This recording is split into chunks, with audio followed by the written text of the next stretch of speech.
परिचय शुक्ल 118 अपरेयमितस्तुन्यान् प्रकृतिं विधि में परान् जीवभूतं महाभावो जयितुं धाज्यते जगत्. Translation by Srila Prabhupada. Besides the inferior nature, O my dear Arjuna, there is a superior energy of mind, which is all living entities who are struggling with middle nature and are sustaining the universe. Purport by Srila Prabhupada. In the Bhagavad Gita, it is explained that the 5 elements, earth, water, fire, air, and ether, constitute the gross energy of the absolute truth, and that there are also 3 subtle energy, namely mind, intelligence, and false ego, or identification with the phenomenal world. Thus, the entire cosmic manifestation is divided into 8 energies, all of which are inferior. As explained in Bhagavad Gita, Mama Maya Durapteya, the inferior energy known as Maya is so strong that although the living entity doesn't belong to this energy, due to the superior strength of inferior energy, the living entity, Jiva Bhuta, forgets his real position and identifies with it. Krishna says distinctly that beyond the material energy there is a superior energy which is known as the Jiva Bhuta or living entities. When in contact with the material energy, the superior energy conducts all the activities of the entire material phenomenal world. The supreme cause is Krishna, Dharmadhyasya Data, who is the origin of all energies, which work variously. The Supreme Personality of Godhead has both inferior and superior energies, and the difference between them is that the superior energy is factual, whereas the inferior energy is a reflection of the superior. A reflection of the sun in a mirror or on water appears to be the sun, but it is not. Similarly, the material world is but a reflection of the spiritual world. Although it appears to be factual, it is not. It is only a temporary reflection, whereas the spiritual world is a factual reality. The material world, with its gross and subtle forms, is merely a reflection of the spiritual world. The living entity is not a product of material energy. He is spiritual energy, but in contact with the matter, he forgets his identity. Thus, the living entity identifies himself with matter and enthusiastically engages in material activities in the guise of a technologist, scientist, philosopher, etc. He doesn't know that he is not at all a material product, but a spiritual. His real identity, thus, being lost, struggles very hard in the material world. And the Hare Krishna movement or Krishna consciousness movement tries to revive this original consciousness. His activities in manufacturing big skyscrapers are evidence of intelligence. But this kind of intelligence is not at all advanced.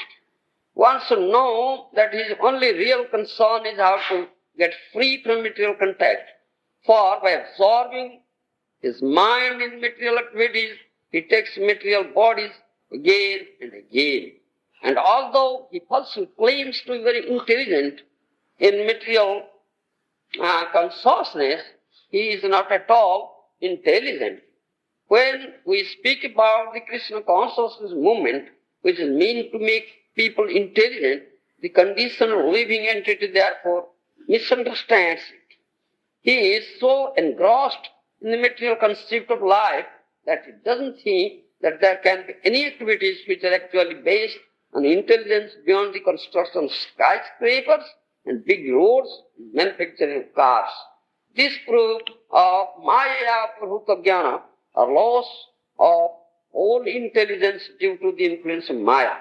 When a living entity is freed from some misconceptions, he is called liberated. When one is actually liberated he no longer identifies with the material world. The symptom of mukti, liberation, is that one engages in spiritual activities instead of falsely engaging in material activities. The transcendental loving devotional service is the spiritual activity of the spirit soul. Mayavadi philosophers confuse such spiritual activity with material activity, but Bhagavad Gita confirms. Manchajo vyavicharena bhakti yogena sevate sagunan samiti tanidan brahma bhuyaya kalpate. Srimad Bhagavad Gita, 14th chapter. One who engages in the spiritual activities upon a loyal devotional service of vyavicharena bhakti is immediately elevated to the transcendental platform and is to be considered Brahma Bhuta, which indicates that he is no longer in the material world but in the spiritual world. Devotional service is enlightenment or awakening. When the living entity perfectly performs spiritual activities under the direction of the spiritual master, he becomes perfect in knowledge and understands that he is not God but a servant of God.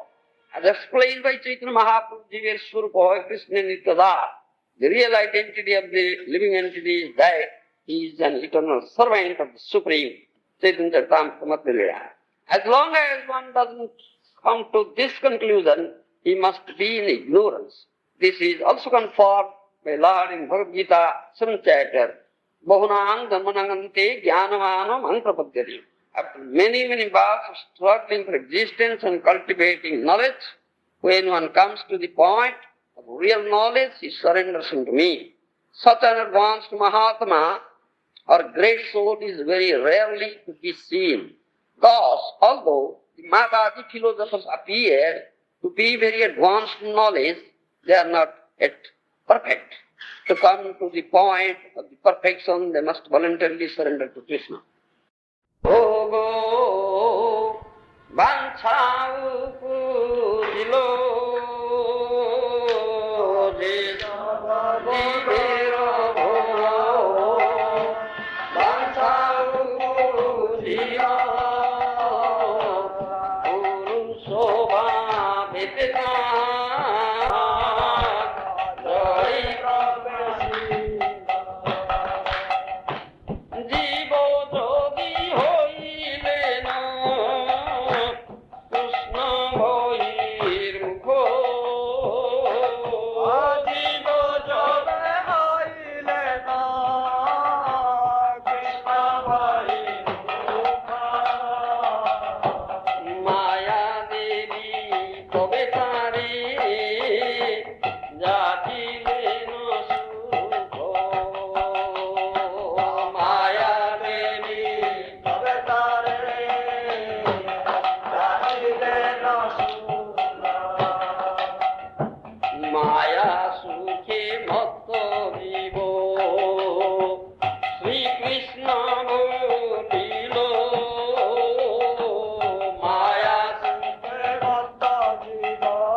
Here, Mahaprabhu quotes the passage from the Bhagavad Gita, 7th chapter, this verse. Besides the inferior nature, O mighty Arjuna, there is superior knowledge of mind, which is all living entities who are struggling with the material nature and sustaining the universe. Because previously said, Gita Vishnu Puranadi Tahate Pramana, Jiva Tattva Shakti, Krishna Tattva Shaktiman. The living entities are energies, not energetic. The energetic is Krishna. This is vividly described in Bhagavad Gita and Vishnu Puran and other Vedic literatures. Now he gives evidence, quoting Bhagavad Gita, 7th chapter, that Jiva Tattva is Shakti Tattva. That living entities are energies, not energetic. Mayavadi philosophers are equalizing energy and energetic. Jiva, Krishna with Jiva. Jiva with Krishna. They are committing mistake wrong. So Mahaprabhu quotes this authority and fixed thing. So, Srila Prabhupada repeatedly explained it in his purport. I am not going to repeat it. Jiva is tatastha shakti. Jiva is in superior energy. That is tatastha shakti, marginal energy. His constitutional position is to be under superior energy, not in inferior energy. But why he is in the inferior energy? That is the question. Because he is tatastha, he is marginal. Marginal means two energies are in touch in him, both para and apara, superior and inferior. Both are in touch in jiva. Therefore, jiva shakti is marginal energy. You understand? But as he is superior energy, is not the product of inferior energy. It will remain under, so either of the two, he may remain under one energy, because two are in touch. If he will remain in superior energy, then he remains in his own constitutional position. Then he can understand that he is not God, he is God's servant. You understand? If he has minute independence, and he abuses that independence, he tries to lord it over this material nature, so he comes under this material energy and forgets his own identity. That is superior energy, Krishna Das, servant of the Lord. He forgets. You understand? So he says here, as Srila Prabhupada says, right? The living entity identifies himself with the matter and enthusiastically engages in material activities in the guise of technologist, scientist, philosopher, etc. You understand? That is, his Mayaya Puruta Jnana, your knowledge has been lost. Maya has stolen. You understand? So, it says like that. If you will ask such a jiva or conditioned soul, go and see, who are you? What will he say? Huh? That's all right. What will he say? He will say this thing. I am a philosopher or scientist or technologist like that, what Srila Prabhupada said. Or in anyway, he'll say, I am king. You understand? Or I am citizen, praja, or I am an aquatic animal, or an animal of this land, or bird, or a human being, or brahmana, or kshatriya, or vaisya, or sudra, or brahmachari, or vanaprasthi, or a sannyasi, or I am an inhabitant of civil planet, or inhabitant of Mahalok, or Tapalok, or Janalok, or Satyalok. Like this he will say. You understand? He will never say that I am the servant of the Lord. This is due to his misidentification. Due to forgetfulness of his real identity, being coming in contact with Maya. You understand? Due to this. But his real business is, his real concern is, as Srila Prabhupada said, that to go beyond this material conception, three modes of material nature. You understand? Baunam Gamanante is Jamam Abhivicharana. Yes. Monks of Abhivicharana Bhakti Yogina Sevate Sagunan Samati Dani and Brahma Bhuyaya Kalpati. You see. Transcendental loving devotion serving the spiritual activity of the spirit soul. His spirit soul, his Atma Dharma, is the real Dharma of the soul is transcendental loving service. To render loving service unto the Supreme Lord. But now, he is engaged in material activity, in Maya service, not in the loving service of Supreme Lord. Mayavadis philosophers confuse the spiritual activity with the material activity. They confuse. They say that this is also devotees, those who are under direction of the or guidance of a bona fide spiritual master engaged in the loving service of the Lord, their activity is not material activity, spiritual activity. But they confuse. Mayavadis was confused. That's their mistake. So, the real concern is how to get out of this process of Maya and situate oneself in real identity, real constitutional position. That is, monks of Vicharina, Bhakti Yogina Saveta, Sagunan Samatita, Brahma Bhuyaya. This is the only means. By Vicharina Bhakti, by honored devotional service, if someone will, one who engages in spiritual activities of honored devotional service, immediately elevated to the transcendental platform and is to be considered Brahma Bhuta, which indicates that he is no longer in the material world, but in the spiritual world. He is in a real constitutional position. Then he will say, Gopi Bhartrupada Kamala Dasa Dasa Dasa. At that time he will say. Otherwise he cannot say. He says like this. Do you understand? So, all Shastras say this thing. Maharaja, those who know this tattva, they say this thing. They say this thing. But the Mayavadi philosophers, they don't know this tattva. Three tattva mainly, is tattva, Jiva tattva, Shakti tattva, or Maya tattva. And the Mayavadi philosophers, they are not called tattva jnana. You understand? They don't know the real tattva.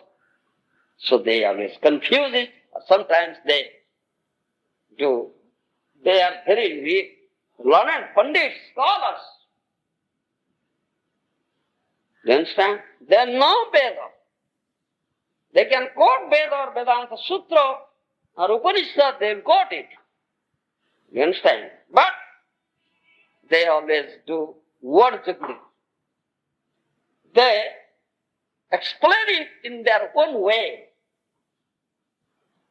You understand? Explain it in their own way, which is not bona fide, because they don't know the real tattva.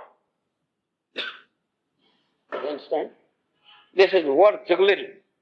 Here it is said, Srila Prabhupada said, thus, although the Mayavadi philosophers appear to be very advanced in knowledge, they are not yet perfect.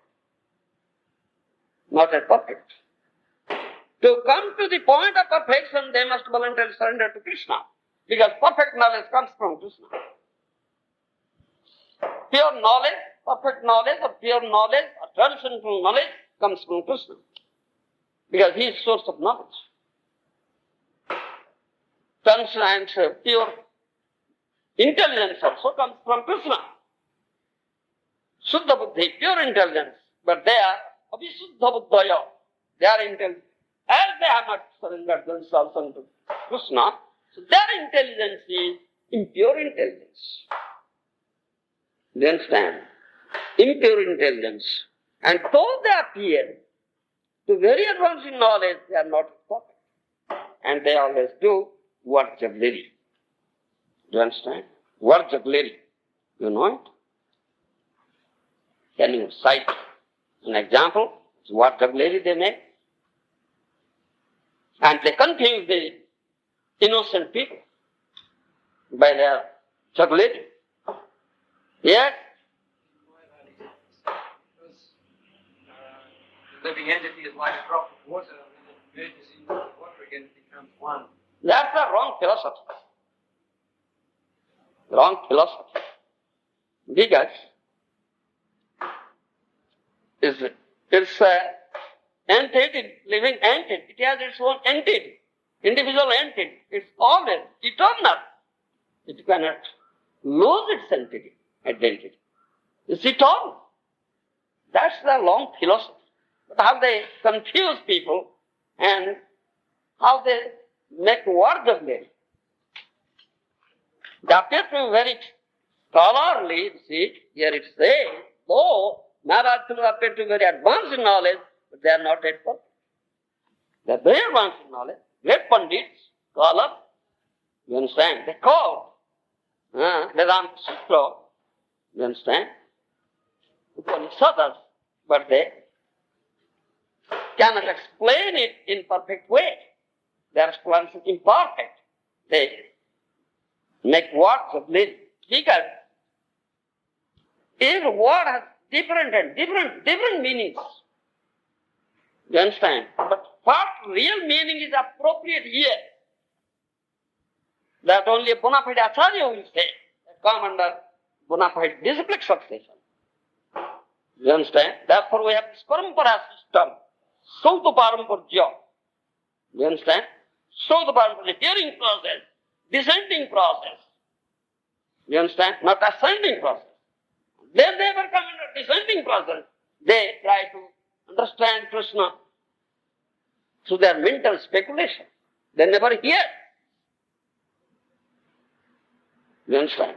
Which is not the real process. And they exercise their own scholarship. Imperfect knowledge. That's it. So make particularly as for example, I may say, many times, very often I say this thing, this Narada. Narada is the real meaning is Brahmaputra, is son of Brahma. This is Narada, great devotee. But they say, Radha means teeth, Na means no teeth. Narada means no teeth. A person who has no teeth is Narada. A teethless person is Narada. This is what jugglery. You understand? Because a word has different meanings. What is appropriate? You understand? Because that knowledge is not perfect, so the jugglery. Many instances are there. They quote this sutra, Vedanta Sutra. There is one sutra, Vedanta Sutra, the Kapyasan one is there. Kapyasan. They say, what is that? Kapyasan Vigachita, you see. Reddish is looking reddish. They say, interpret, those who are followers of Shankaracharya, the copy means monkey. Copy means monkey. Asana, monkey's seat. That means the lower part of this buttock. That's kopyas. You may look at the lower part of the buttock, part of the monkey, you see it looks reddish. It looks reddish. So they say kopyasam means like the reddish, like the lower part of the monkey. That is the Lord, eye of the Supreme Lord is like that. But that's not correct. You understand? The real meaning is, explanation is, ka means water, pi means one who drinks or takes away. This copy means sun. Copy means monkey, copy means sun. Do you understand? Do you understand how they make words of lyric? This is real. This is Vaishnava philosophy. Vaishnava Acharya, they explain in this way. You understand? Ka means water. Pi means pivati, drinks, takes away. as vapor. You understand? The sun takes out the water as vapor. So, copy means sun. Asa means vikachita. That means completely blossoming. You understand? The lotus flower is completely blossomed when there is sunshine. So kapyasa means the lotus completely blossoms through sunshine. You understand? The eye of the Lord is like that. Lotus eye is not like reddish like the buttock of the monkey. You understand? This is what jugglery. This is what jugglery they make. This Mayavadis. Because they are great pundits. But the Vaishnava Acharya hits them. No, what is this nonsense? This is not correct. Because their knowledge is not perfect. Thank you. Of the Mayavadis, Make cancel time very hard. very hard. You see, you have seen rose flower. Rose. Yeah. Rose. Yes. Rose. Very nice. Scented. Very nice. Yes. Isn't it? But the plant is thorny plant. Isn't it? Yes. Flower. The flower. Thorny. Prick you. You have to tolerate it to get the rose. Isn't it? That's true.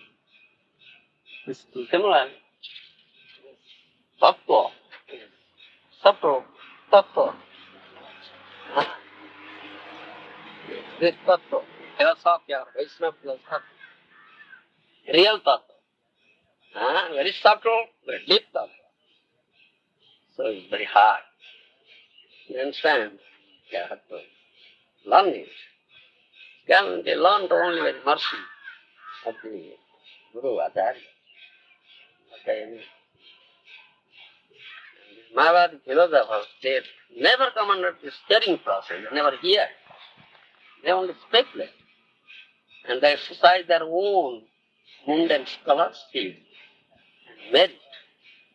So they explain it in their own way, which is not perfect.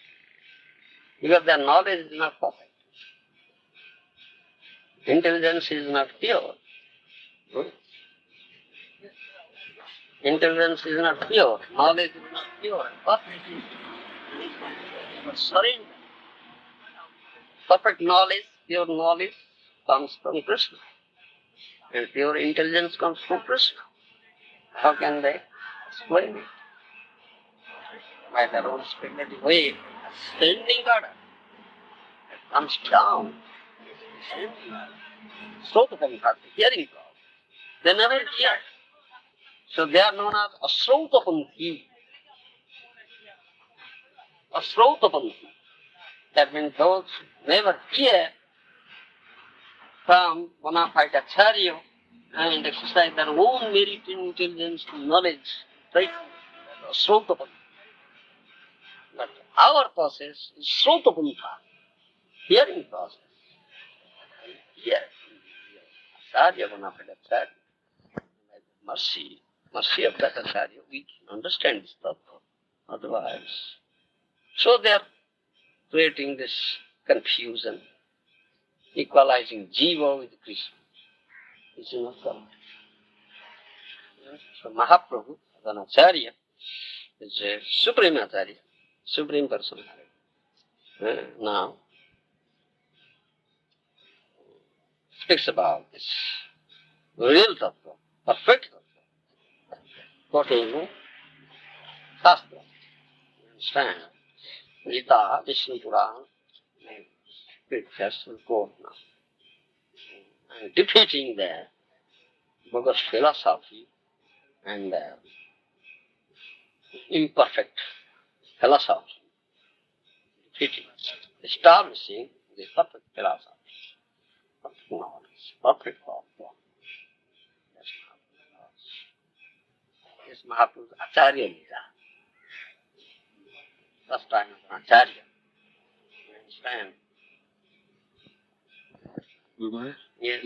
would envy be the reason why they are the way they are, the Mayavadis? Envy of the Supreme Lord. Because they think themselves one with the Lord. They equalize. Jiva with the Lord. That philosophy is when Lord, Supreme Lord, just manifests himself, you see, distributed himself in all the manifestations, so becomes formless, loses his own form identity. That's that philosophy. It's wrong philosophy. Never lose.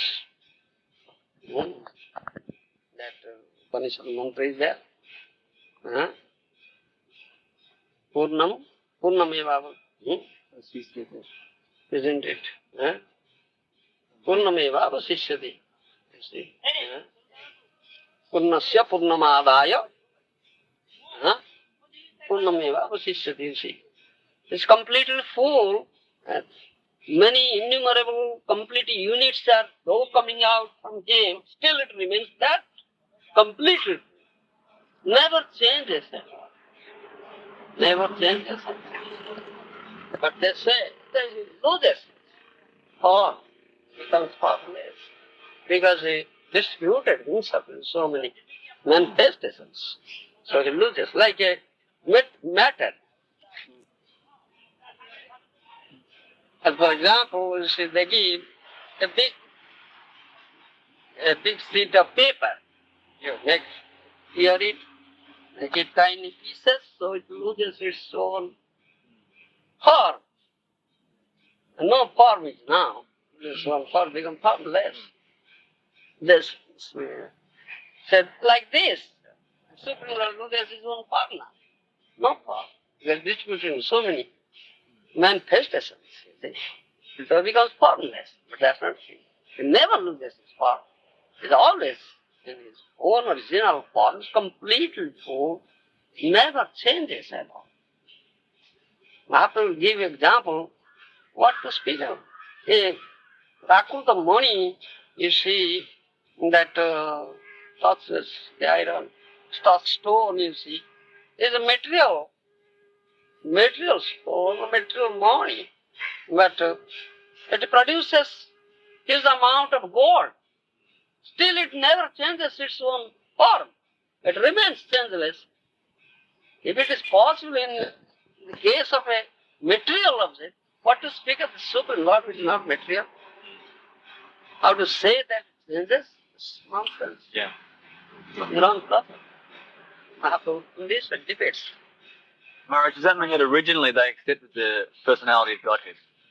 That originally he was one, he became many? Yes, one behind, but have no form. No. When he comes here, he assumes a material body as we. That's the philosophy. So that means that God never ever had a form. He loses his form. He's formless now. When he distributed there were so many forms. You understand? So therefore it's just become impersonal Brahman. Impersonal. Allah.